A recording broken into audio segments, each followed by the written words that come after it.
मित्रों, ये वीडियो आपको अंदर तक झकझोर के रख देगा। इस वीडियो को स्किप मत करना, पूरा देखना।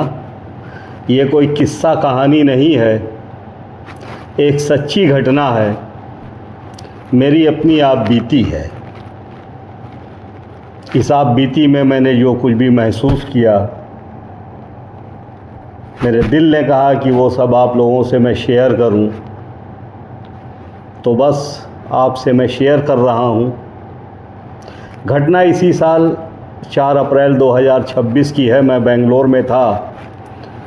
मेरे 90 वर्षीय पिताजी लखनऊ में थे। कुछ दिन से अस्वस्थ चल रहे थे, तो यहाँ जांच कराई गई। छोटे भाई के यहाँ रहते थे। उनकी पत्नी ने जांच कराई, रिपोर्टें कुछ निगेटिव आई। मेरे पास फ़ोन किया। मैं 5 अप्रैल की अर्ली मॉर्निंग में बेंगलोर से लखनऊ पहुँचा। 5 तारीख को संडे था।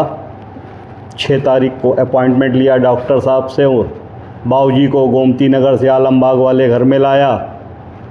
ये था कि रिपोर्टें डॉक्टर को दिखा दी जाएं और बाकी जो कुछ और चेकअप हो वो डॉक्टर करवा लें और इलाज शुरू हो जाए। होनी को कौन टाल सकता है। कार नहीं निकाली, स्कूटी से जा रहे थे। अस्पताल के गेट पे पहुँचे, रॉन्ग साइड से ऑटो वाला आया, उसने टक्कर मार दी। चोट पिताजी को लगी।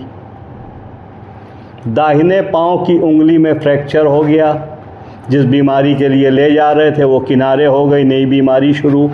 इमरजेंसी में एडमिट कराया। डॉक्टर ने एक्सरे वगैरह किया, जांच की, कहा ऑपरेशन होगा। एडमिट किया, ऑपरेशन हुआ। खैर, वो बीमारी ठीक होने में 2 महीने का समय लगा। इसी बीच जो उनकी रिपोर्टें आई थी वो डॉक्टर को दिखाया गया। डॉक्टर ने कुछ टेस्ट और कराए और उनका इलाज शुरू हुआ। सिलसिला हो गया पिताजी को आए दिन अस्पताल लेके जाने का। मैं ही था, मैं ही लेके आया जाया करता था पिताजी को। जहाँ एक बार बैठा दिया, पिताजी वहाँ बैठे रहते थे।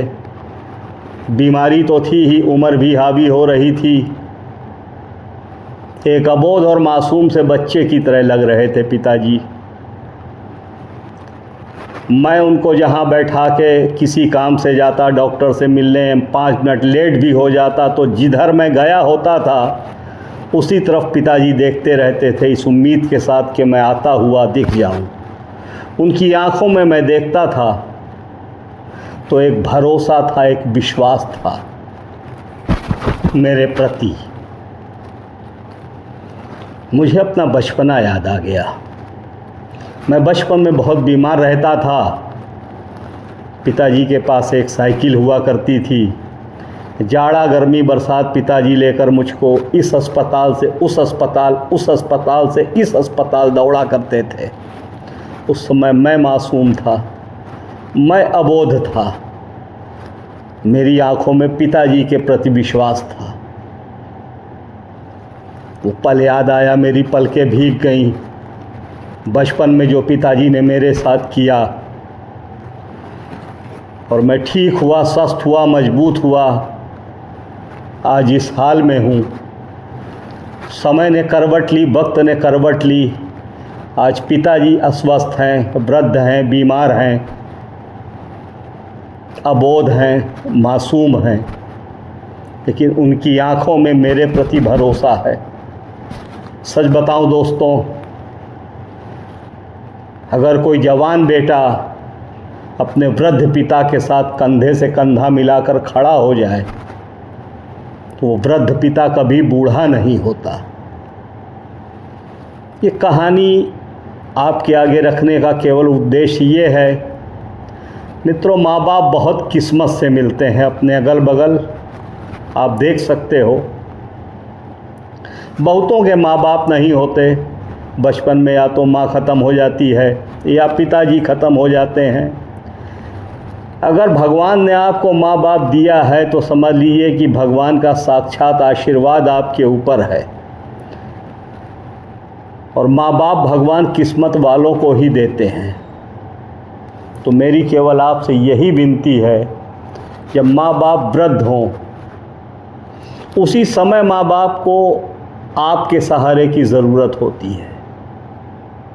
आप उनका सहारा ज़रूर बने। मैंने आपको बताया कि पिताजी की आंखों में मेरे लिए सिर्फ भरोसा होता था, उनको यकीन था कि मेरा बेटा मेरे साथ है, वो सब कुछ संभाल लेगा। आज कृपा महादेव की है कि बाबूजी निरंतर स्वस्थ हो रहे हैं।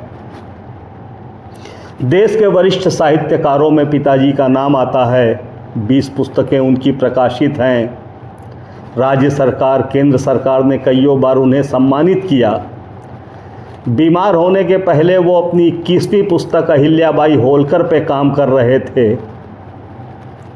और बहुत खुशी और गर्व के साथ मैं आपको बता रहा हूँ, एक लंबे समय बाद पिताजी ने कलम फिर से उठा ली है और अपने जीवन की वो 21वीं पुस्तक अहिल्याबाई होलकर के ऊपर काम कर रहे हैं, उसे पूरा करने के लिए।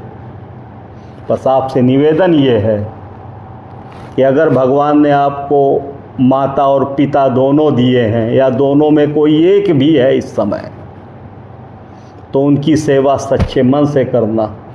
माँ बाप की सेवा कर ली तो समझ लो आपने तीनों लोकों को जीत लिया है। नमस्कार।